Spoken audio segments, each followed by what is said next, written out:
Buenos días, espectadores, observadores o protagonistas. Ese es el tema genérico del que estamos hablando desde el domingo. Ese fue el título de la predicación del domingo, y hemos visto dos situaciones de espectadores y protagonistas, y hoy vamos a ver una tercera, solo que la de hoy es un poquito más compleja, porque vamos a hablar acerca de una persona que empezó siendo observadora, continuó siendo protagonista pero desenfocada en lo que debería ser su misión, y terminó siendo un verdadero protagonista importante en la historia del pueblo de Dios. Supongo que todos os imagináis, si no lo estáis viendo en la portada del vídeo, que estoy hablando de Saulo de Tarso, que luego llegó a llamarse Pablo. Este hombre presenció como observador el martirio y la muerte de Esteban. Esteban, cuando empezó la persecución contra la iglesia, contra los hijos de Dios, pues decidieron matar a Esteban apedreado. Y la Biblia dice que quien sujetaba las ropas de Esteban mientras lo apedreaban era Pablo. Es curioso que en ese momento, que él ya había sido formado a los pies de el teólogo más importante de aquella época, él simplemente estaba observando cómo Esteban se convertía en un mártir, una persona que daba su propia vida por defender los principios, los valores y la enseñanza de Jesús, y aceptar que Jesús era el Mesías.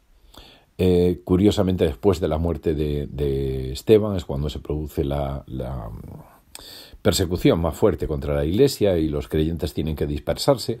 Muy pocos quedan en Jerusalén, pero es cuando Saulo, que en aquel momento se llamaba Saulo, decide convertirse en protagonista, pero protagonista defendiendo unos ideales que no eran los ideales ni el plan de Dios para su vida.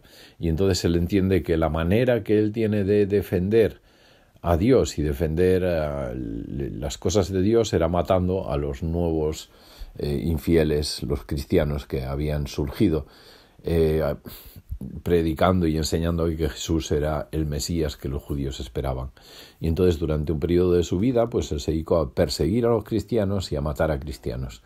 Fue protagonista, claro. Él no se quedó como observador ni se quedó como un espectador, sino que entró en acción.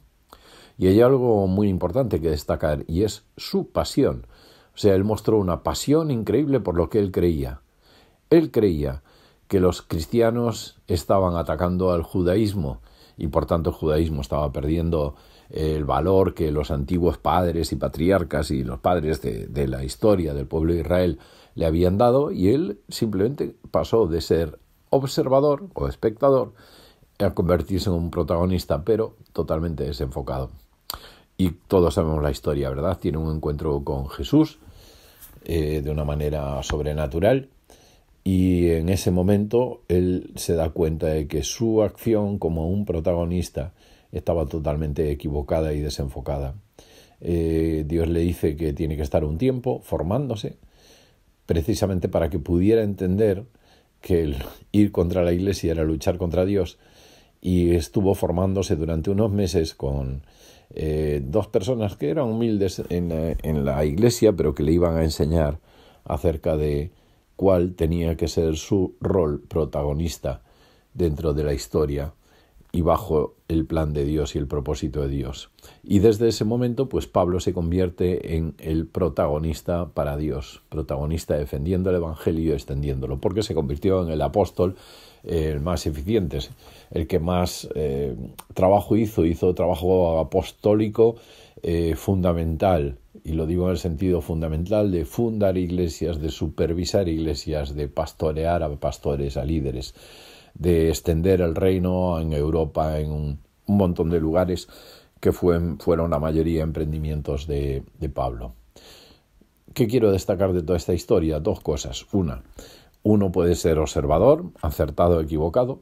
Cuando uno observa un martirio como el de Esteban, puede reaccionar de dos maneras: o admirando el valor de Esteban y diciendo, caray, cuando es capaz de dar su vida por lo que él piensa, por lo que él cree, pues lo que cree debe ser importante. O hacer lo contrario, que es lo que hizo Pablo, decir, pues estos se creen que van a poder con el judaísmo, pues yo voy a encargarme de matarlos.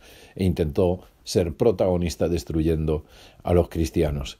Y en medio de todo eso se aparece Dios en su vida y él cambia a ser un protagonista del plan y del propósito de Dios, de la misión que Dios tenía para él. Destaco de Pablo su valor, destaco de Pablo su obediencia, destaco de Pablo su humildad, porque él, formado como estaba a los pies de Gamaliel, el teólogo más importante de la época, podía sentirse orgulloso de su formación y despreciar que dos personas, un matrimonio, le formen como para entender que luchar contra la Iglesia es luchar contra Dios. Ahora, tú y yo estamos llamados a ser protagonistas y hay un elemento fundamental, la observación, y uno segundo que es la pasión. Cuando tú tienes algo claro, aplícale la pasión. Pero si quieres hacerlo bien, pídele a Dios que te indique en qué dirección tienes que quemar tus energías. Busca el propósito de Dios y únete al propósito de Dios. Un protagonista para Dios es una persona observadora y apasionada, pero que además tiene claro la misión y el propósito. Que Dios nos ayude a ser observadores y apasionados por Dios y no quedarnos mirando, sino ser protagonistas de la historia, para lo cual Dios nos planificó y nos diseñó. Buen y bendecido día.